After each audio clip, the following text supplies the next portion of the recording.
All right, what is happening, everybody? Back with another dose. My name is JJ. You're watching Bull Boom Bear Bust, and as usual, back with another dose of economic reality. Today, we're going to talk about the housing market, but also we're going to dive into a little bit of what I think is pretty insane, freaky, pick your word, social media influencers making $40 million a year. We're going to talk about who's doing that and how they're doing it. But first, the cost of living, the housing market, the markets. Let's talk about the housing bubble. First of all, we know the home price bubble here in the United States isn't bursting, and they're throwing a lot of things at this bubble to keep it inflated. To name a few, down payment assistance, rescue programs, all kinds of rescue programs over the last 4 years, including cancellations of rents. We talked about that many times. But currently happening right now, we've got the government buying the most mortgages we've ever seen, even worse than the 2008 housing bubble. We're going to talk about that here in a bit. But first of all, take a look at what's happening in Australia. Australia's housing bubble is even more out of control than it is here in the United States. Now, first of all, just to put this into perspective, folks, we've got the housing bubble here in the U.S. Home prices, median home price, you may say it's not a bubble, $420,000 currently, $420,400 at the end of the third quarter. Take a look at what's happening in Australia, folks. Out of Smart Property Investment, nation median dwelling price hits $800,000, folks. I'm at a loss. How are people affording $800,000? Home prices have hit a new record in November across the country, reaching a median price of $800,000 for the first time, despite an increase in listings.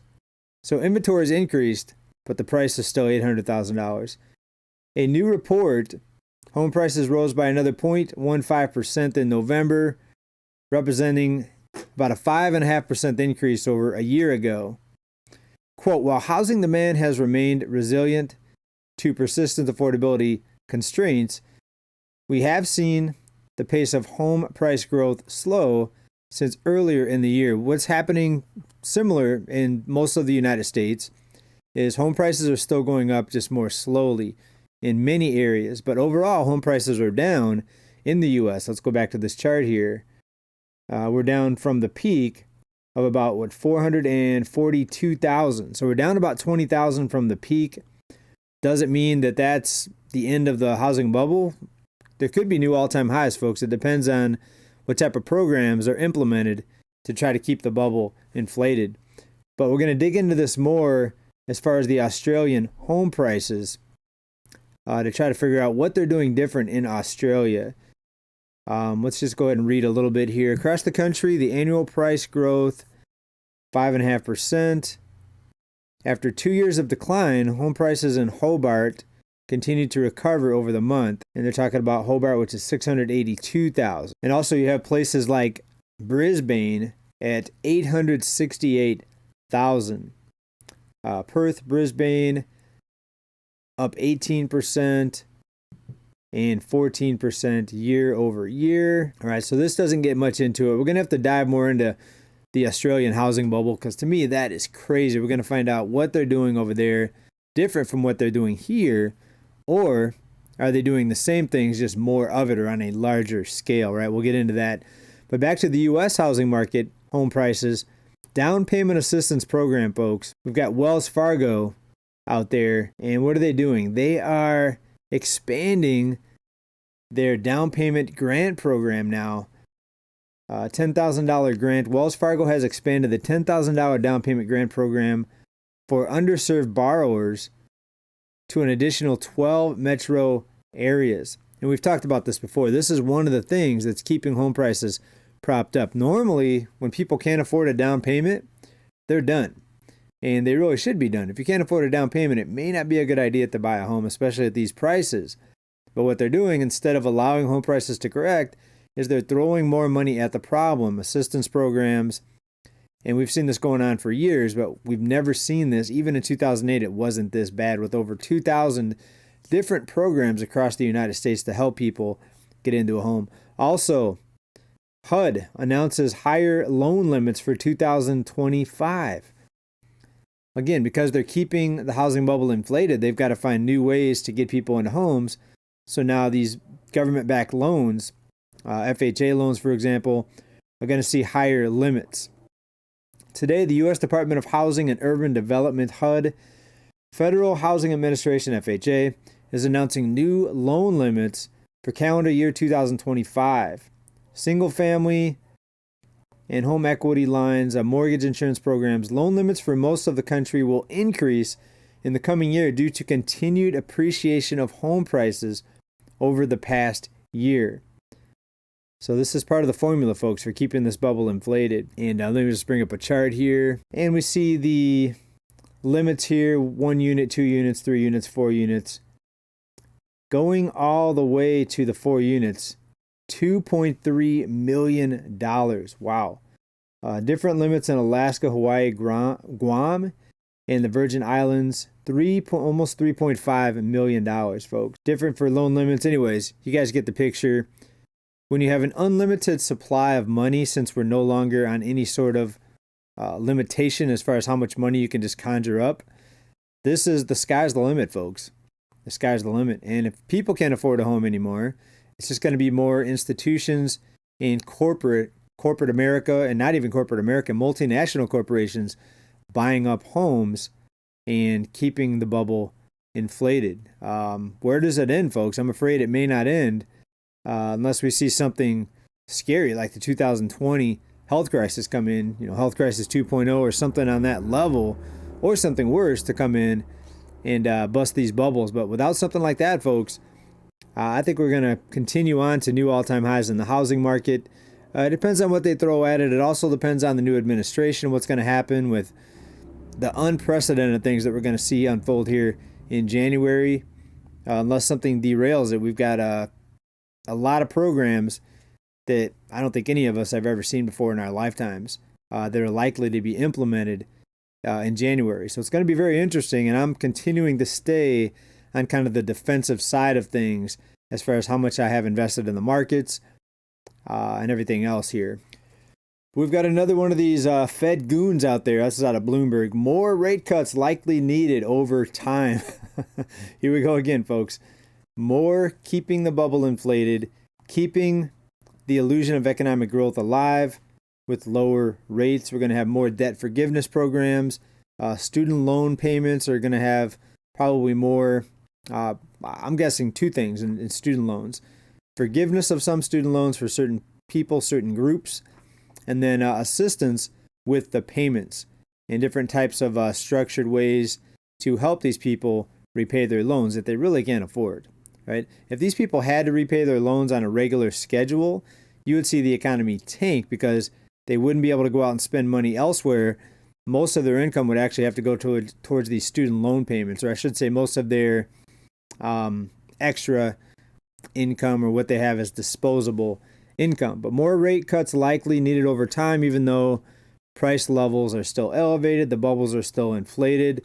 That's all they have, folks. More fuel on the fire, more monetary stimulus, lower rates, more intervention in the markets, right? If it were not for the intervention, I think we'd see home prices down 80, 90%, right? If there was a limit on how much they could throw on this bubble, or how much they can inflate this bubble. But right now there is no limit, so we'll have to see what happens here. Let's jump over to California here. Fast food workers making $20 an hour.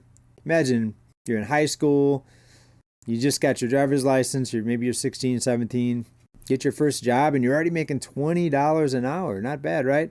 Unless you're in California, because the cost of living here is so outrageous, you're really still in poverty. But on top of that, fast food workers are getting their hours cut.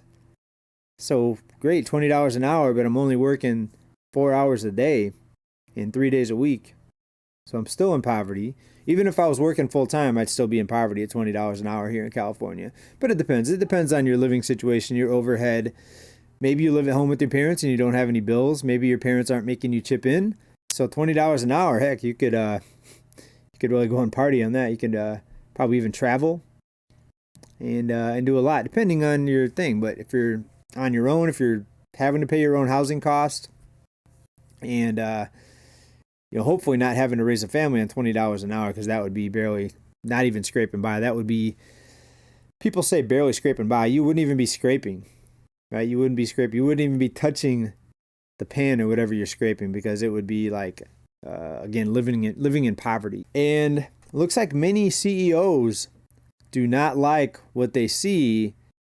And we have another record this year. 1,800 CEOs through October have announced their departures, according to global firm Challenger Gray and Christmas. That's the highest year-to-date figure observed since the firm began tracking these CEO departures all the way back in 2002. So over 20 years, and we have the highest number of departures this year. Again, why? If everything is good, if there's nothing bad going on behind the surface or behind the scenes or under the surface, why are so many CEOs resigning? It's very interesting, to say the least. What's your theory? Again, if everything is great like we're being told, first of all, we know it's not great, because why would they be cutting the interest rates and calls to cut rates more, even with the debt levels and the price levels where they're at right now, all-time highs?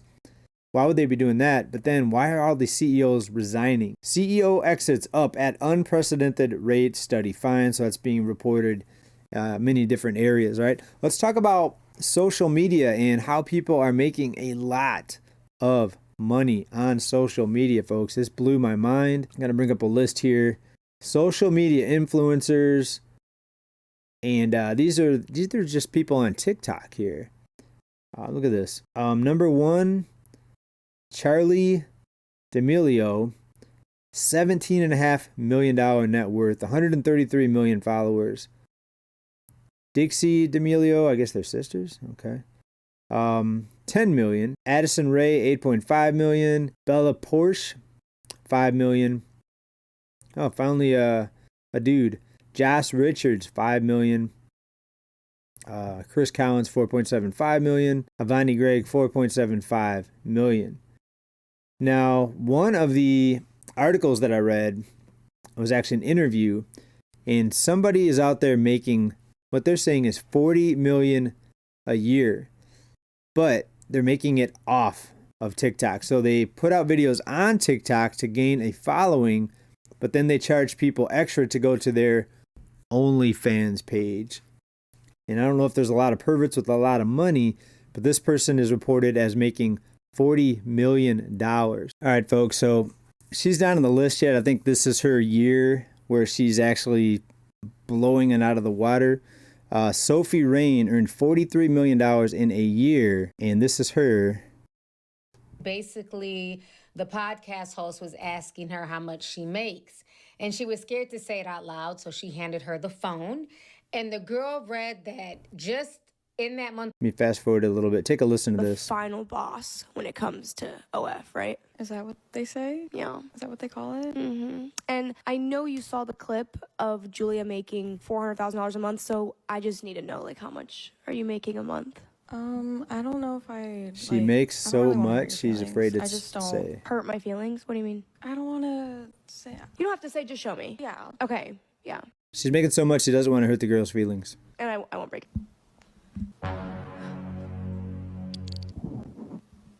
I actually like kind of tearing up.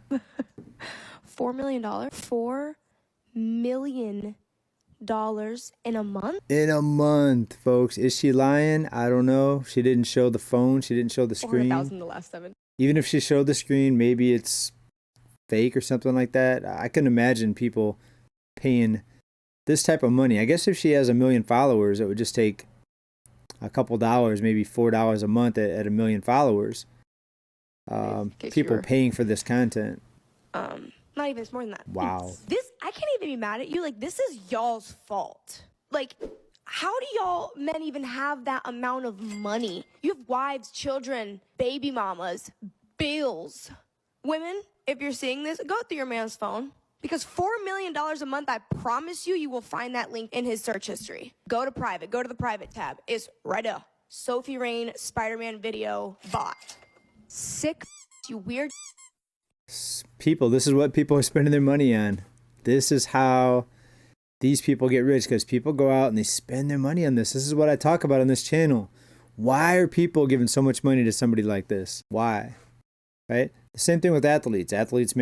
She's making more than most athletes. Even the highest paid athletes are lucky to make that much in a year. $40 million, folks. That is insane. Pick your word. I mean, what would you call this? It boggles the mind, you know.